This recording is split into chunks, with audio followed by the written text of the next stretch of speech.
I've been listening to one of these international convention meetings, and very, very interesting. In particular, what's most interesting is not so much the talks, but the resumes that are given first of each speaker.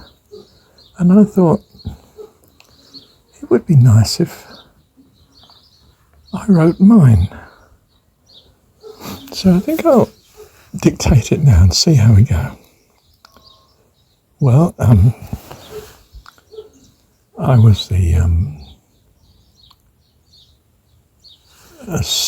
son of, well, both my parents were married, sadly not to each other, at my birth. And it was hoped that my father's parents wouldn't know of my existence in the world, or indeed my mother's existence, I think. I experienced a particularly bad fostering experience from birth, and was rescued by a lady, despite her having 4 children of her own. I managed to be with my birth mother for about 6 months before contracting TB, and experienced a 1.5 years in TB sanatorium. Coming out when I was 5, was awarded Progress Prize in my primary school, despite not achieving very highly in the school, but at least starting from such a low level in secondary school in the first few years, I continued to be outstanding for inability to especially spell the English language, and an inability to read anything like as well as other people. And graduated from the secondary school, which took the academic ability lowest 80% in the population, with 3 O-levels. After attending the municipal college, I went to one of the newest of the concrete and glass universities of the 1960s, Essex, well known for its social non-compliance, I suppose would be the best way of describing its. One of the main festivals was the annual revolution by the students on not achieving a first in my Bachelor of Arts degree in economics. I then attempted a master's but ran out of cash, and but had another go a few years later and excelled. On one of the papers, I'm not sure if I got a distinction, but I think I did. I would like to think so anyway. And the lecturer, after he'd finished lecturing us, unaccountably left at short notice. I don't think it was because of me. The department had no, well, it was Hobson's choice really. They asked me to, if I could lecture the subject, and of course I, with gross overconfidence, said yes, and was subsequently appointed. don't remember publishing anything in economics of any account. But I did manage to run a small business of my own with my second wife, selling gifts in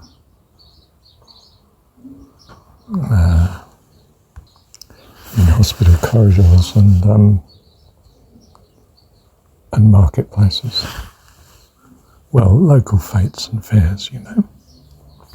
This funded our escape from the obnoxious English insufferable class system and lack of worthwhile jobs available. And despite being advised that it was academic suicide, went to New Zealand, where I was received with the greatest respect, as one misplaced from a European English university. I had the good fortune in that someone had died in the department on the day that I inquired if there might be any work, and was asked if I could possibly lecture agribusiness, to which I of course said yes. I wasn't absolutely sure what the title was referring to, but well, it was Hobson's choice again, really. Was appointed, and was paid a fortune for delivering various courses and summer schools and so on in 3 different universities.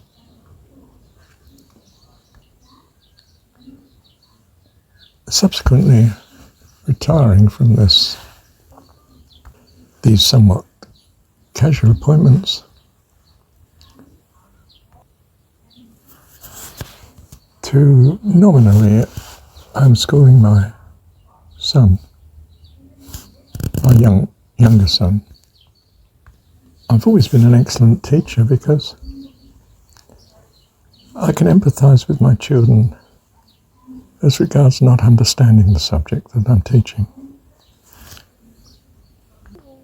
I have essentially been retired for the last third of my life.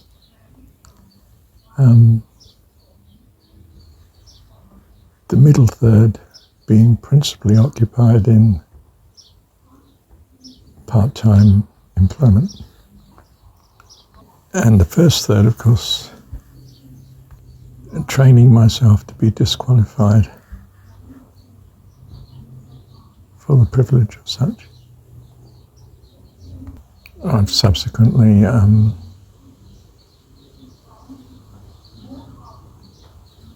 produced over 2,000 or 3,000 YouTube presentations, a few of which have been listened to, far less appreciated, and therefore feel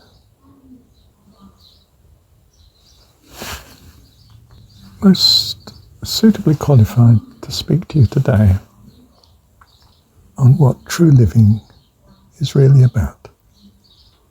Thank you. Oh, I feel I should add that because true resumes of the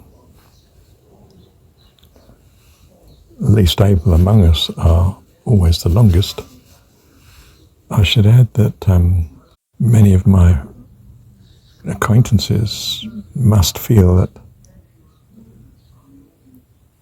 I became deeply religious, and still am, as a consequence of being a failure. And I'm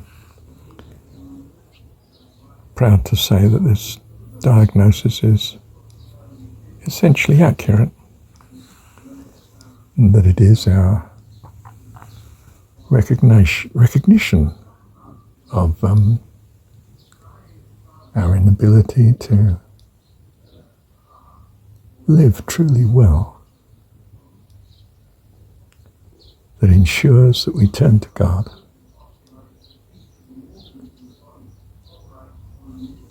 for life abundant, life eternal. I, in accordance with John 17,